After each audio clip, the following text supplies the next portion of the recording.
ఆముద పిండి వల్ల ఆయనకి ఎలర్జీ ఎలా వచ్చిందో చెప్తూ కొన్ని సంవత్సరాల తర్వాత ఉబ్బసం రాని వచ్చింది. ఎంబీబీఎస్ ఫైనల్ ఇయర్లో ఇంటి దగ్గర ఉన్న ఒకరోజు తెల్లవారుజాము 1 గంట అరగంట శ్వాస దిగబట్టండి. అప్పుడు మా అమ్మని అడిగారు, నాన్నకు ఉబ్బసం ఏ వయస్సులో? పెళ్ళయిన కొన్నేళ్ల సంవత్సరం వచ్చిందని 20 మరుసటి సంవత్సరం హౌస్ సర్జన్గా ఉన్నాడు. ఒకవేళ రాత్రి పూట భోంచేసి మిత్రులతో మాట్లాడు. అప్పుడు మళ్ళా ఊపిరి ఆడకపోబడదు.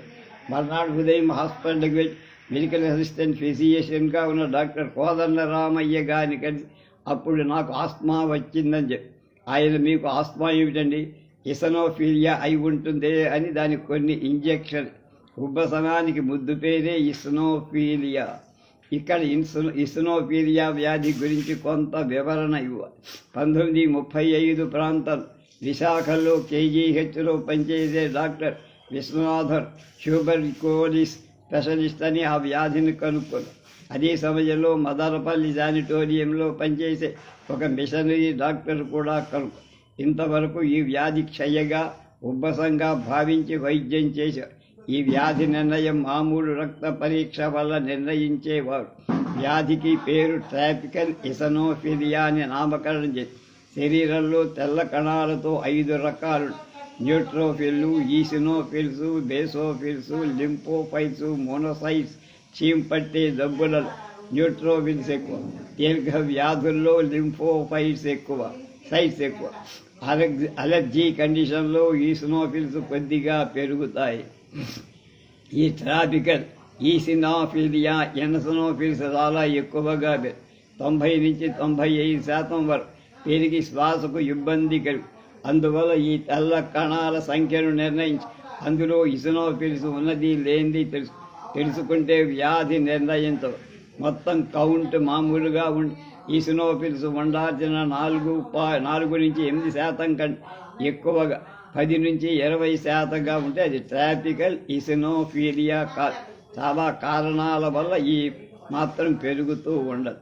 ఈ వ్యాధి గుర్తింపు వచ్చాక డాక్టర్లు ప్రతి ఉబ్బసం కేసును ఇసినోఫిల్స్గా భావించి వైద్యం చేయటం జరిగింది. వ్యాధికి మొదట్లో ఆక్సిజన్ ఇంజెక్షన్ చేసేవారు. కాలక్రమేణా ఫెట్రజాన్ టాబ్లెట్స్తో జబ్బు పూర్తిగా నివారణ ఇవ్వగలిగి ఈసారి వైద్యం చేసిన తర్వాత జబ్బు పూర్తిగా తగ్గినట్టు. చాలామంది ప్రజలకు నాకు ఇసినోఫిలియా ఉందని చెప్పుకుంటారు. ఎంతని ఉందంటే 10 లేక 20.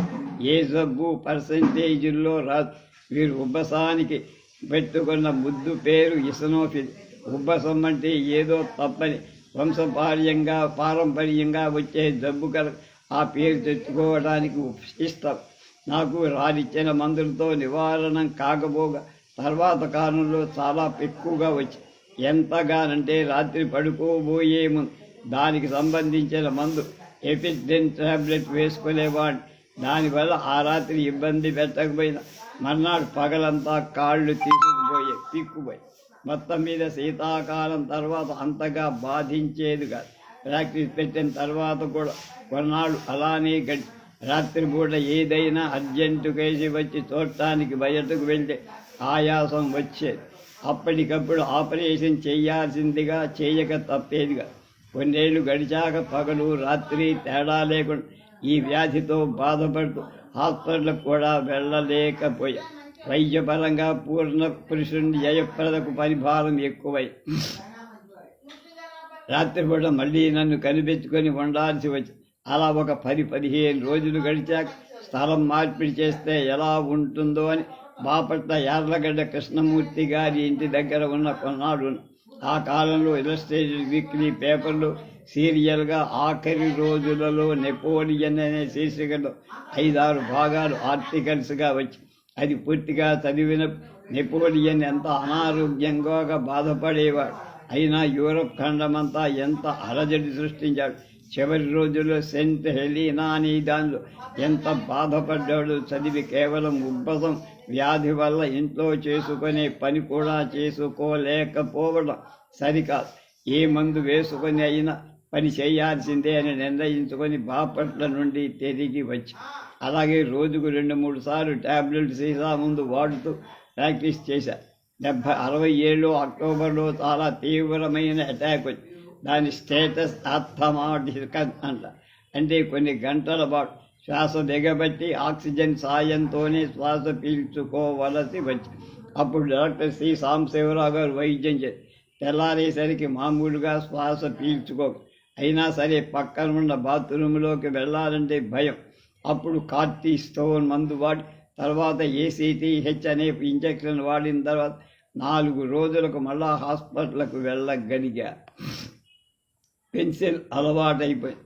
పెన్సిల్ అప్పటి నుంచి ఏ మందులు వాడినా ఆయాసం రాకుండా ఉంటుందో అని చాలా రకాల బిళ్ళల సీసా మందులు వాడి చివరికి ఫెసిడిలిల్ సీసా మందు నిర్ణయించుకొని అప్పటి నుంచి ఇప్పటి వరకు అదే వాడు. ఇదే హ్యాబిట్ ఫార్మింగ్ అనే తెలుసు. దీనివల్ల కాన్స్టిపేషన్ వస్తుందని తెలుసు. అయినా పనిచేయటం ప్రధానం కనుక ఆ మందు ఇప్పటికీ వాడుతున్నా. మొదట్లో సీసా 1 వారం వచ్చి అప్పుడు రోజుకొక సీసా పడుతుంది. ఈ మందు మద్యం ప్రియులు మద్యానికి బదులు వాడుతున్నారని ఈ మధ్య వార్తల్లో వచ్చింది. ఇది ఎంతవరకు నిజమో నాకు తెలియదు. ఇందులో నిద్ర వచ్చే మందు ఉందని తెలుసు. నిద్ర పట్టడం వరకు నాకు ఉపయోగంగా ఉండే. రీనల్ కోలిక్ కిడ్నీకి సంబంధించిన నొప్పి, మూత్రపిండంలో కిడ్నీలలో రాళ్ళు ఏర్పడిన, రాళ్ళు లేకుండా మూత్రం ఎక్కువగా చిక్కగా ఉన్న ఈ నొప్పి రావచ్చు. 1946 వైద్య విద్యార్థిగా ఉన్నప్పుడే మొదటిసారి రైలు ప్రయాణంలో ఈ నొప్పి చాలా తీవ్రంగా వచ్చింది. అప్పటికున్న పరిజ్ఞానంతో అది కిడ్నీకి సంబంధించిన నొప్పి అని తెలుసుకున్నందువల్ల భయం వెయ్యలేదు, కానీ బాధ భరించడం మాత్రం కష్టం. తర్వాత 2 రోజులకు విశాఖపట్నంలో ఈ నొప్పి మళ్ళా వచ్చింది. అప్పుడు హాస్పిటల్కి వెళ్ళి చూపిస్తే డాక్టర్ పెన్నమనేని వెంకటేశ్వరరావు మార్సియా ఇంజెక్షన్ ఇచ్చి హాస్పిటల్లో చేర్చారు. నొప్పి వెంటనే తగ్గడమే కాదు, ఎంతో సుఖంగా నిద్రపట్టి ఆ తర్వాత దానికి సంబంధించిన ఎక్స్రేలు పరీక్షలు అన్నీ చేసి మూత్రపిండాలలో రాళ్ళు లేవని నిర్ణయించి అయినా తర్వాత చాలాసార్లు నొప్పి రావడం, ఆ ఇంజక్షన్ల వల్ల తగ్గడం, తర్వాత 2-3 సార్లు ఎక్స్రే తీయటం. అలా 1968 వరకు ఈ నొప్పి వస్తూనే ఉండేది. తర్వాత డయాబెటీస్ ఆ రోజుల్లో సుమారు 55 సంవత్సరాల వయస్సు వాడు నీడ పట్టున కూర్చొని పనిచేసేవాడు, తృప్తిగా భోజనం చేసేవాడు. వీరికి షుగర్ వ్యాధి, మధుమేహం, డయాబెటీస్ వస్తు ఇది ప్రపంచంలో అన్ని దేశాల్లో ఉన్న మన దేశంలో ఎక్కువ. దీనికి సంబంధించిన డాక్టర్ల అభిప్రాయం పడుతుంది. ఆ పై కోవకు చెందిన వాడిని కనుక నాకు ఈ వ్యాధి 20 ఏళ్ల నుండి చాలా కాలం పాటు బిళ్ళలు మింగటంతో సరి గత 12 ఏళ్ల నుంచి 2 పూటల ఇన్సులిన్ చేసుకునేవాడు. కొలెస్టరాల్ నేను లావుగా ఉన్న రక్తంలో కొలెస్టరాల్ నార్మల్ కన్నా తక్కువ. 1994 గాల్డర్ ఇంజెక్షన్ వచ్చి ఆపరేషన్ చేయాల్సి వచ్చి లోపల రాళ్ళేం లేకపోయినా నర్సు లాంటి రాయి ఉండటం వల్ల జబ్బు వచ్చిందని టైట్గా గాల్ గడర్గా తీశారు. గాల్ బ్లాడర్ 1995లో మొదటి నెల నుండి చేతులలోకి విపరీతమైన నొప్పి వచ్చాయి. దీన్ని మామూలుగా న్యూరాల్జియాగా వైరస్ వ్యాధి వల్ల వస్తుంది. ఆ ఎంఆర్ఐ పరీక్ష వెన్నుపూసలో ఒక భాగంలో క్యారిస్ పెయిన్ వల్ల వచ్చిందని తెలియదు. అది ఎన్నడూ ఊహించదు. దాదాపు సంవత్సరం పాటు బెడ్ మీదే ఉండి వైద్యం చేయించుకోవలసి. అప్పటి నుంచి ఏ పని లేకుండా ఆరోగ్యాన్ని కాపాడుకుంటూ ఇంట్లోనే ఉంటారు. ఏడాది కిందట రొటీన్ ఎగ్జామినేషన్లో బీపీ కూడా ఉందని తెలుసుకున్నాను. అప్పటి నుండి మందులు వాడుతూనే ఉన్న కంట్రోల్. మొత్తం మీద వైద్యపరంగా పూర్ణ పురుషుణ్ణి అయ్యా. సాహితీ సదస్సు తింటే గాలలే తెలాలి, వింటే భారతమే వినా. హై స్కూల్లో చదివేటప్పుడు హై స్కూల్లో మిన్నెకంటి గురునాథ శర్మ గారు, శిష్లా హనుమత్శాస్త్రి గారు, కాలేజీలో పల్లె పూర్ణ ప్రజ్ఞాచార్యులు, ఈయన కాశీ కృష్ణాచార్యులు గారి అల్లుడు. తెలుగు చాలా గొప్పగా చెప్పేవారు. చక్కగా బోధించడమే కాక సాహిత్యం పట్ల అభిమానం పెంచేవారు. అయితే మెడికల్ కాలేజీకి వెళ్ళిన తర్వాత కుతూహలం ఉండి తెలుగు పుస్తకాలు చదవటం తప్ప తెలుగులో భాగంగా కాదు. మా మామగారు శ్రీ లక్ష్మీనారాయణ వర్మ బాగా చదువుకున్న గురువు వద్ద శుశ్రూష చేసి కవిత్వం కూడా నేర్చారు. చాలా పుస్తకాలు రాసి వారిని కలుసుకోవడానికి సాహితీ మిత్రుడు వచ్చారు. ఆ రకంగా అప్పటి వరకు నాలుగు నిద్రాణంగా ఉన్న సాహిత్యాభిలాష పెరిగి తెలుగు ఒక సామెత, తింటే గారెలు వింటే భారతం. తెలుగువాడు తింటూ గారెలు తింటడం తెలుసు, నాకు కూడా అంతే. అందువల్ల భారతం చదవాలని కోరిక, భారతం కొని తెచ్చి చదవటం మొదలు. కవిత్రయం వారి భారతం కొన్ని అంతగా అర్థం కాకపోయినా అక్కడక్కడ మొత్తం మీద చాలా వరకు అర్థం చేసుకుని కవిత్వంలో ఉన్న స్వారస్యం పండితులు వచ్చినప్పుడు తెలుసుకోగలి. తర్వాత అలానే చాలా సారస్వత కావ్యాలు, ముఖ్యంగా మనుచరి. వర్తమాన కవుల్లో తుమ్మల సీతారామయ్య శాస్త్రి గారు, మూర్తి గారు, గుర్రం జాషువా గారు, దువ్వూరి రామిరెడ్డి గారు, కొండవీటి వెంకట కవి గారు మొదట కవిత్వం చదివారు. కొంతమంది కవులు వైద్యపరంగా పరిచయమై వారి అభిమానాన్ని చాటుకునేవాడు. వారి పుస్తకాలు నాకు అంకితం ఇచ్చారు. వీరిలో కృష్ణారావు గారు మొదలు. తర్వాత వారిలో ప్రముఖులు బోడేపటి వెంకట్రావు, బుద్ధులూరి నారాయణరావు గారు, మరికొంతమంది. మామూలు సంభాషణలో చాలామంది సాహిత్యాభిలాష ఉండి వృత్తిలో వ్యాపారంలో నిమగ్నమై ఉండటం వల్ల సాహిత్య పఠనానికి సమయం దొరికేది కాదు. ఒకరోజు నేను మా శ్రీమతి జయప్రద, యలవర్తి రోసయ్య గారు, పెద్ది సత్యనారాయణ గారు కారులో ప్రయాణం చేస్తారు. అంతకుముందు తుమ్మల వారి రచించిన కొన్ని కావ్యాలు కారులో అవి చదువుకుంటూ ఆనందిస్తున్నా. అప్పుడు నేను జాషువా గారి కవిత్వం కూడా బాగా ఉంటుంది కదా అని. సాహిత్యాభిమానులు మామూలుగా ఒక కవి గారి కావ్యాన్ని మెచ్చుకునేవారు, మరొక దాన్ని మెచ్చుకోరు. దసరా సాహిత్యామారులందరినీ ఒక చోట చేసి అందరి కవులు కవిత్వాన్ని వినే అవకాశం, చర్చించే అవకాశం ఉంటే బాగుంటుందని నేను అన్నాను. నిజమేలా బాగానే ఉంటుందని వాళ్ళందాను. తర్వాత ఒక దసరా పండగ నాడు తెలిసిన కవులకు పండితులకు ఉత్తరాలు మా ఇంట్లో సమావేశం ఏర్పడి, ఈ సమావేశానికి వచ్చిన వాళ్ళంతా మీ అభిప్రాయం బాగానే ఉందా, సాహితీ సదస్సు అనే పేరుతో ఒక సంస్థ నెలకొల్పాలని నిర్ణయించాం. దానికి అధ్యక్షుడిగా సెక్రటరీగా కొల్ల శ్రీకృష్ణారావు ఉండి నెలకొక సమావేశం చొప్పున ఏర్పాటు చేశారు.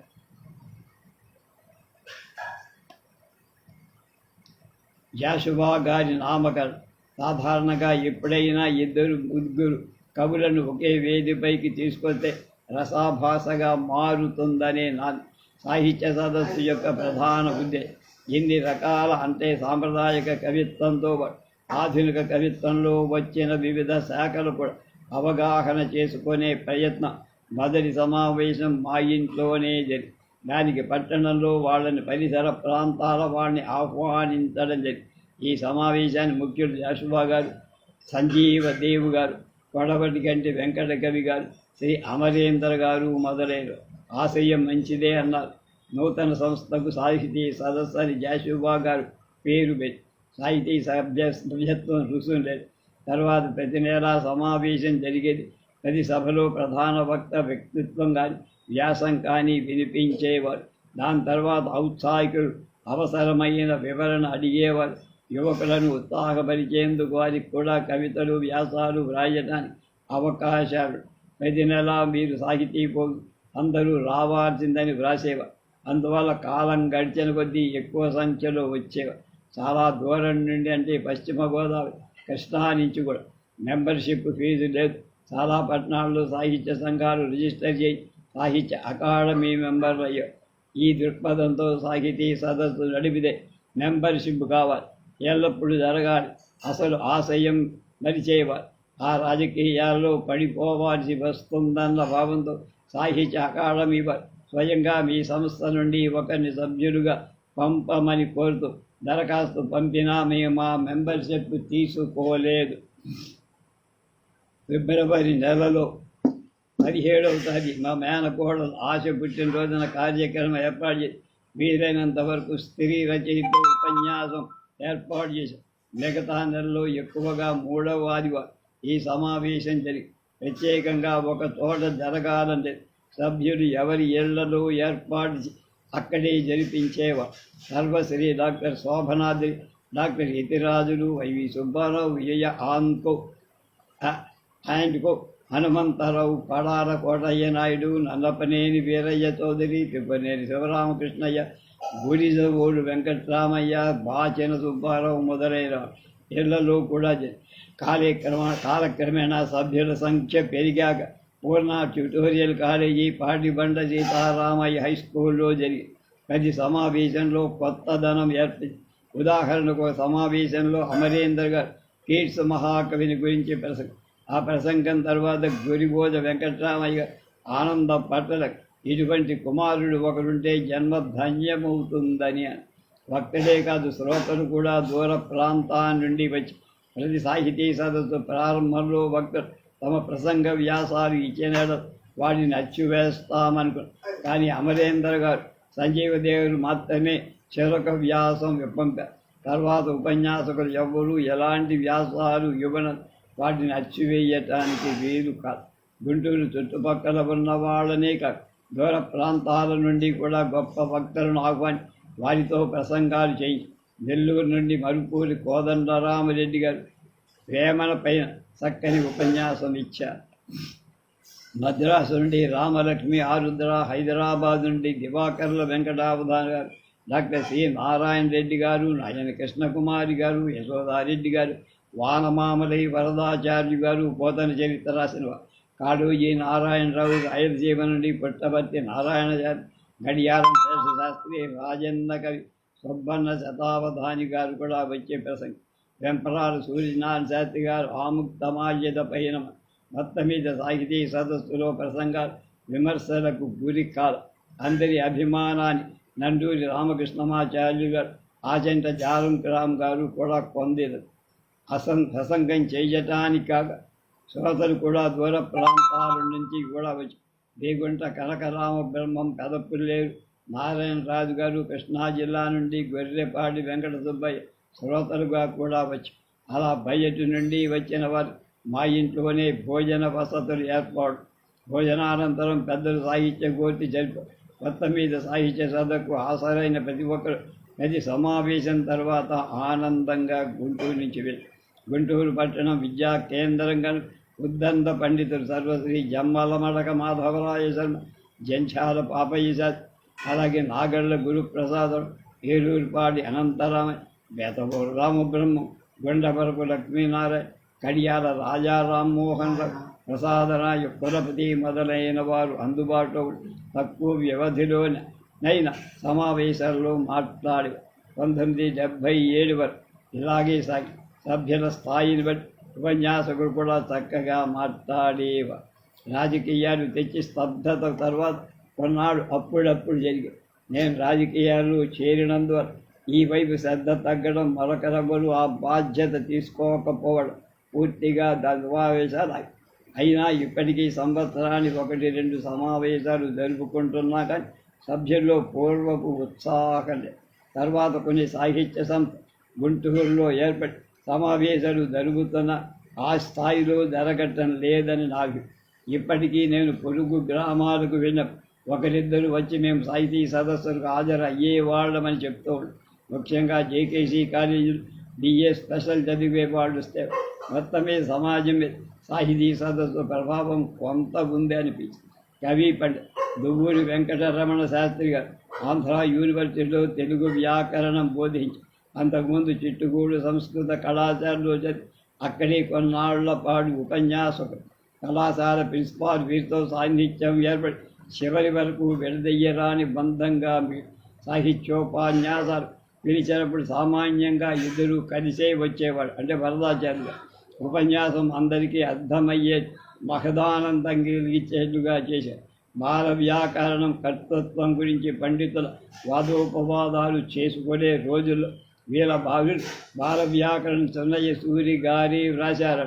గట్టిగా నమ్మడమే కాక రమణీయం అనే పేరుతో వ్యాకరణానికి వివరణ గ్రంథం సందర్భం వచ్చినప్పుడల్లా చెన్నయ్య సూరి గారి పేరు పండిత లోకంలో ఉన్నంత కాలం తను జీవించి ఉంటానని చెప్పుకోవడం. చెన్నయ్య సూరి వ్యాకరణ పరిచయంలో లలితోక్తులతో అనే పదం ప్రయోగించారు. 10 సంవత్సరాల పాటు పాఠం చెప్పిన తర్వాత వ్యాకరణలో లలితోక్తి అనే మాట క్షుణ్ణంగా వాడారు. ఈ చెన్నయ్య సూరి గారి సూత్రాలకు ఉదాహరణ ఇవ్వాల్సి వచ్చిన నీతి వాక్స్ లౌకిక దృష్టిలో మనసుకు హత్తుకునేటి చెప్పేవిగా అర్థం చేసుకొని తాను వ్రాసిన రమణీయంలో ఇలాంటి ఉదాహరణలు చెప్పి డాక్టర్ విశ్వనాథ సత్యనారాయణ గారు 20వ శతాబ్ద కవుల్లో ప్రసిద్ధి అపార పాండిత్యంతో పాటు వివిధ సాహిత్య ప్రకృతిలో నిష్ణాత్ అన్ని చోట్లను ప్రసిద్ధి చెందిన కావ్యం వారి రామాయణ కథ. అంతకుముందు 1000 పడకలు అన్న 1000 పేజీల నవల వ్రాసి చాలా ప్రాచుర్యం పొందారు. ఆంధ్ర ప్రసక్తి అందరూ చదవాల్సిన కావ్యం. చాలా శతకాలు రాశారు. వాటిని చాలా పద్యాలు వివాదాస్పదమై, అంతేకాక వారిక్కడ ఉపన్యాసాలకు వచ్చిన వారి ప్రసంగం ప్రారంభంలోని ఏదో ఒక వివాదాస్పదమైన విషయాన్ని ప్రస్తావించి దాని తర్జన భర్జనలు జరిగారు. నేను వారిని సాహితీ సదస్సుకు ఆహ్వానించబడి రామాయణ ప్రాశస్త్యం విషయంపై మాట్లాడమని. నా ఉద్దేశం వాల్మీకి రామాయణం దగ్గర తెలుగులో వచ్చిన అనేక రామాయణంతో పాటు రామాయణ కల్పవృక్షం వరకు మాట్లాడతారని. ఆయన తన స్వభావాన్ని వదలకుండా ఉపన్యాసం ప్రారంభంలో సభ్యులు నచ్చుకునే విధంగా ఒక ఉపమానం చెప్పి తన ప్రసంగాన్ని పడి మధ్యలో ఒక చోట తన ప్రయోగాన్ని గుర్తు వాల్మీకి ఇటువంటి ప్రయోగాలు చెయ్యలేదా ప్రసంగం పెద్ద వివాదాన్ని లేవకుండానే పూర్తి చేసింది. వీరి రామాయణ కల్పవృక్షాన్ని జ్ఞానపీఠ అవార్డు ఇవ్వరు. చాలా ప్రతిష్టాత్మకమైన నాజర్ బుర్ర కథ అనాదిగా జానపదుల్లో బాగా ప్రాచుర్యం. గుంటూరు జిల్లా పొన్నెకల్లు గ్రామంలో దూదేకుల కులంలో జన్మించిన రాజ పెద్దగా చదువుకొని కమ్యూనిస్టు ప్రభావానికి లోనై వారితో పనిచేస్తూ బుర్ర కథ రంగంలో ప్రావీణ్యాన్ని సంపాదించి ఆంధ్రదేశంలో కాక తెలుగు కథలను పట్టణాలు ఎన్నో ప్రదర్శనాలు ప్రజల అభిమానాన్ని ఎక్కువగా సాహితీ సదస్సులో కూడా వారి కార్యక్రమం ఒకదాన్ని ఏర్పాటు చేసి పాటిబండ సీతారామయ్య హై స్కూల్లో బుర్ర కథ చెప్పించాను.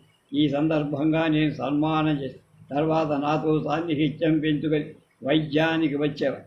సూత్ర సంబంధం అయిన జబ్బుతో మూత గుంటూరులో ఒక స్పెషలిస్ట్ దగ్గర చూపించుకొని ఆపరేషన్కు 30,000 ఖర్చు అవుతుందని చెబితే నా దగ్గరకు వచ్చి ఆపరేషన్ అవసరమే, అది నేను చేస్తానే అని.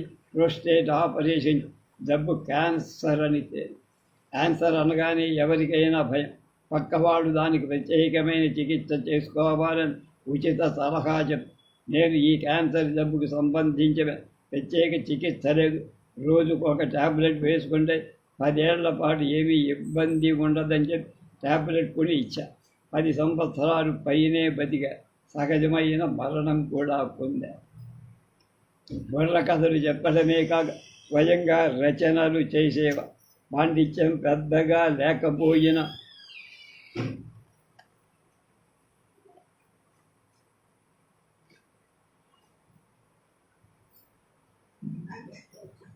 సామాజిక స్పృహ వల్ల మామూలు భాషలో విషయ ప్రాధాన్యతో వ్రాసి అలా వ్రాసిన ఒక పుస్తకాన్ని ముందు మాట కూడా తానే వ్రాసి అచ్చు కాకుండా మరణించారు. వారి పిల్లలు ఆ పుస్తకాన్ని తరువాత అందులో తన వైద్యాన్ని గురించి 35,000 ఖర్చు అవుతుంది అన్న జబ్బు ₹1 కూడా ఖర్చు లేకుండా చేసిన వైద్యాన్ని గురించి చెప్పి హాజరును అమెరికా పంపాలని, అమెరికా తానా వారికి వీరిని ఆహ్వానించాలని సూచించి వారు 2 ఏళ్లకు ఒకసారి ఏర్పాటు చేసే సభలకు చాలామంది ఆర్టిస్టులను ఆహ్వానిస్తారు.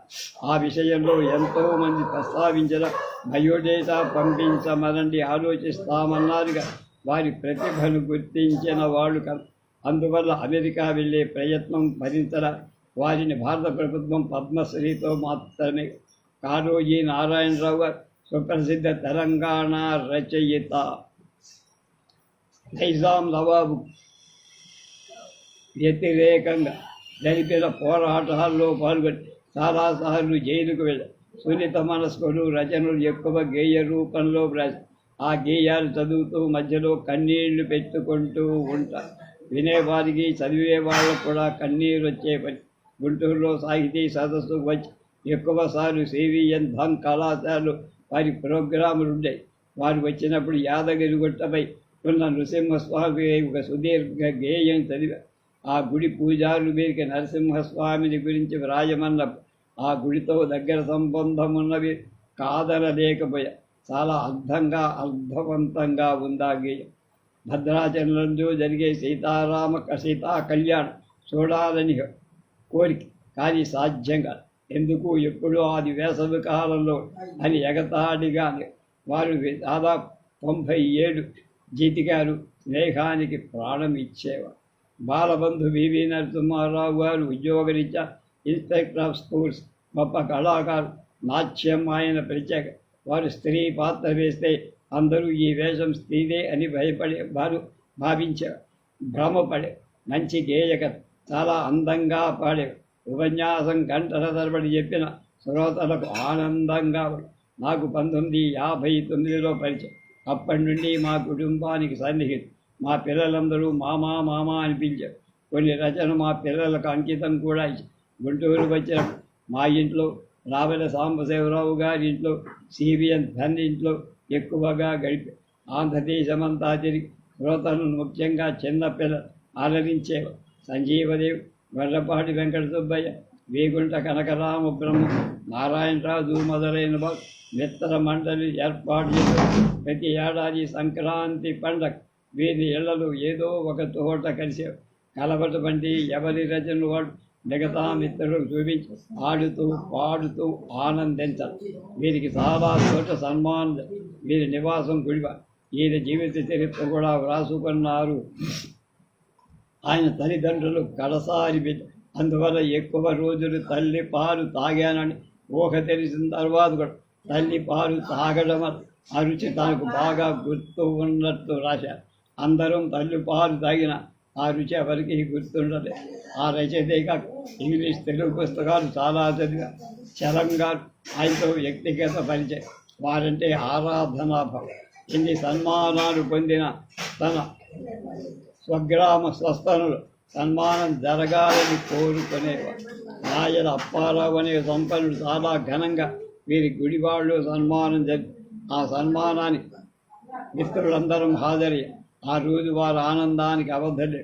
సంవత్సరం గుర్తులే కానీ జనవరి 1వ తారీఖు తర్వాత సుమారు వారం రోజులు విజయవాడలో ఒక సభలో ప్రసంగిస్తూ ఉండగా హార్ట్ అటాక్ వచ్చి కొద్ది గంటలలోనే వారు రాసిన పుస్తకాలు చాలా బాలవారి విజ్ఞానాన్ని మిత్ర సంపద. ఇన్ని సంపదల్లో మిత్ర సంపద గొప్పదని నాకు ఆ సంపద ఎక్కువగా. కొంతమంది ప్రముఖులు, రంగా గారు, గట్టెపాటి, నాది మిత్రుడు గురించి ఎన్నో పెద్ద పెద్ద పుస్తకాలే వ్రారు. నాకు అటువంటి ప్రయత్నం చేసే ఆలోచన కానీ ఓపిక కానీ లేనంత ఆ ప్రయత్నం చేయ. ఏదైనా సందర్భంగా కొంతమంది మిత్రుల పేరు రావచ్చు కానీ అందరి గురించి ప్రస్తావించలే. చిన్నప్పటి నుండి అంటే విద్యార్థి దశను నాకు చేతనైనంత వరకు ఇతరులకు అందించేవారు. మిత్రులు కూడా నా పట్ల అదే విధంగా ప్రవర్తించారు. మొత్తం మీద మా మిత్రుల నుండి పొందిన సాయమే ఎక్కువ. నేను అది బాహాటంగా ప్రకటించకపోయినా నా మనస్సుకు తెలిసిన నిజమని. కొంతమంది అలా దూరమైన దీనికి కారణం వారే. చాలామంది నన్ను అజాత శత్రువు అని ప్రసంగించారు. ఎవరైనా నా పట్ల శత్రుత్వం ప్రకటించినా నేను దాన్ని అంగీకరించి నాకు వారి పట్ల శత్రుభావం ఉండదు. సాహితీ సదస్సు ద్వారా పరిచయం అయినటువంటి వాళ్ళు కొంతమంది మిత్రులయ్యారు. అందులో నండూరి రామకృష్ణమాచార్యులు గారు గవర్నమెంట్ కాలేజీ ప్రిన్సిపాల్గా పనిచేసి రిటైర్ అయితారు. హైదరాబాదులో వస్తారు. వీరు గొప్ప కవి, విమర్శకుడు, వ్యక్తిగతంగా సరసుడు, లౌకికుడు. నేను హైదరాబాద్ వెళ్ళినప్పుడు ఆయనకు కొంతసేపు గడిపా. ఆయన రాసిన అచ్చయిన పుస్తకాలు ఇంటి నిండా కట్టలుగా పడి ఉండే. వెళ్ళినప్పుడల్లా 5-6 పుస్తకాలు ఇచ్చారు. అప్పుడప్పుడు ఉత్తరాలు కూడా రాస్తుండే. పద్య కవిత ప్రోత్సహించడానికి చాలా కృషి చేశారు. ఒకసారి ఉత్తరం రాస్తూ, నేను గుంటూరు వస్తున్నా, పాపయ్య శాస్త్రి గారింట్లో 2 రోజులుంటా, వారింట్లో అజ్ఞాతవాసం చేస్తా, మిమ్మల్ని కలవాలను. వారు చెప్పిన 2వ రోజు సాయంత్రం పాపయ్య శాస్త్రి గారు వరండాలో కూర్చున్న గదిలో నుండి నండూరి వరండాలో, మీరేదో పెద్ద పని మీదే వస్తుంటారు, మిమ్మల్ని ఈ పూట కలవటానికి వచ్చానని చెప్పి 40 సంవత్సరాల క్రితం కరుణశ్రీ అనే కావ్యాన్ని వ్రాసి ఆ కావ్యాన్ని నాతో ముందు మాట రాయించారు. ఇప్పుడు ఈ కావ్యం 2వ భాగం కూడా వ్రాయటానికి పిలిచారు. ఆ పని పూర్తి చేసి బయటకు వస్తున్నా అన్నారు. కొంతసేపు కరుణశ్రీ గారితో మాట్లాడి వచ్చి అప్పుడు కరుణశ్రీ పరిస్థితి మహదానందంలో ఉంది. అంతే, తను చేయదలుచుకున్న పని పూర్తయిందన్న భావం నాకు అర్థమైంది. మర్నాడు ఉదయమే కరుణశ్రీకి రాత్రి మరణించారని తెలుసుకోవడానికి చూడ నండూరి పాపయ్య శాస్త్రి గారి మరణం ఎంత తేలిగ్గా జరిగిందో వివరించారు.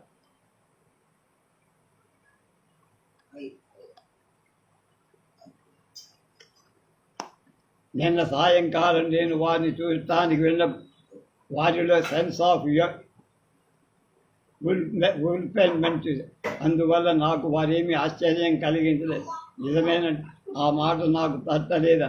తర్వాత నేను మనం ఎక్కువ రోజులు బతకాలంటే చెయ్యాలనుకున్న పని కొంత అయినా కొరత ఉండాలి అని నండూరి వారి మరణానికి ముందు వారి ఇంటికి వెళ్ళి హైదరాబాదులో కలిసి వయోభారం తప్ప జబ్బేం లేదు. తర్వాత 3-4 రోజులు దగ్గర నుండి కార్డు తానొక కలగణాన్ని, అందులో ఆయన విశ్వామిత్రుడని నేను వశిష్ఠుడని వ్రాశారు. తర్వాత ఈ 2-3 రోజులు ఆయన మరణమార్పు. వీరి మామగారు ఆత్మకూరి గోవిందాచార్యుడు స్వాతంత్ర సమరయోధుడు. అందువల్ల ఆ కుటుంబం అన్ని వర్గాలతో కలవటం అలవాటై రేపు గుర్రం జాషువా గురించి ఈయన ఏం చెప్తారో రేపు